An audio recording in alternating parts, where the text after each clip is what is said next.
La casa embrujada de Atenas. La carta sobre los fantasmas de Plinio. El joven documenta el primer fantasma en la historia occidental. La fascinante historia del primer fantasma documentado en la Grecia clásica es el siglo I, en la antigua Atenas. El filósofo Atenodoro había llegado a la ciudad para quedarse, así que se puso en búsqueda de una casa adecuada. En aquella búsqueda Atenodoro se enteró de un inmueble espacioso y profundo, pero tristemente célebre e insalubre.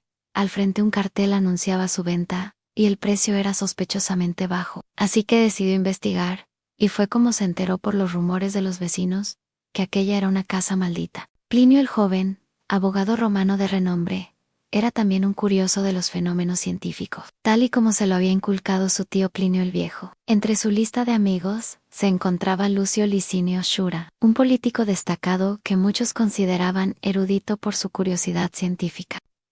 Por eso, Plinio le había escrito para solicitar su opinión sobre una enorme incertidumbre que lo había acechado en días recientes. Una noche, uno de sus esclavos había sido rapado de la mollera por un espectro. ¿Existen los fantasmas?, se preguntaba Plinio en la misiva, mientras detallaba la historia de una casa embrujada en Atenas. Cualquier persona que habitara la casa, tarde o temprano se encontraría con el espectro. Todos en Atenas se lo advirtieron a Atenodoro. Cualquier persona que habitara la casa, tarde o temprano se encontraría con el espectro, un ser que iniciaba su penar al frente de la casa. Quienes lo veían, palidecían, y ya no podían conciliar más el sueño.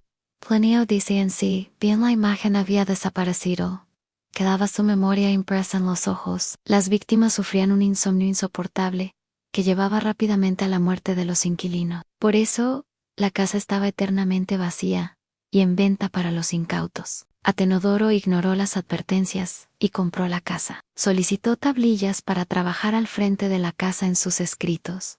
Y entonces, llegó la noche. Plinio el joven de Plinio, nos quedan sus 247 cartas. No eran privadas como las conocemos hoy en día, sino que, en la antigua Roma, muchas veces escribía con la finalidad de divulgarse y publicarse. Las cartas romanas nos han llevado a entender la vida en la antigüedad, y las de Plinio tratan temas tan variados que son la fuente principal para entender los primeros años de la era moderna. De entre todas ellas, la más fascinante para los curiosos es la carta 27 del libro 7, donde cuenta las historias de fantasmas que había escuchado. Tan solo se percibe el silencio de la noche, pero después, la sacudida de un hierro, y el movimiento de unas cadenas. Entre lo cómico y lo terrorífico, Atenodoro no dejó de lado su escritura, ni siquiera cuando el fantasma estaba enfrente de él, haciendo ruido con sus cadenas. Harto del molesto fantasma, finalmente Atenodoro volteó la vista, y era tal cual y como otros lo habían descrito. Un anciano esquelético de larga barba, con grilletes en pies y manos. La aparición le hizo señas para ser acompañado, y Atenodoro dejó sus tablillas, siguiendo al penoso ser. Al llegar al patio de la casa, el fantasma lo miró por última vez, y se desvaneció. En ese instante Atenodoro recogió varias hojas, y las colocó en el sitio donde el espectro desapareció.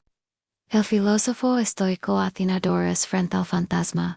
¿Crees que los fantasmas existen, y tienen forma propia?, pregunta a Plinio a Sura. ¿O son sombras vacías e irreales que toman por efecto nuestro propio miedo?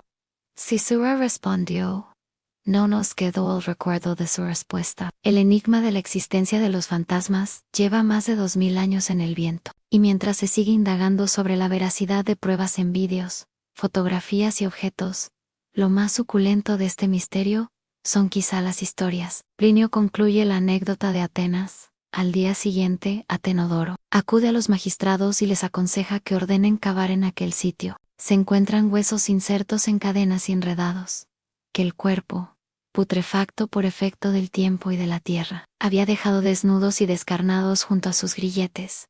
Reunidos los huesos se entierran a costa del erario. Después de esto, la casa quedó al fin liberada del fantasma.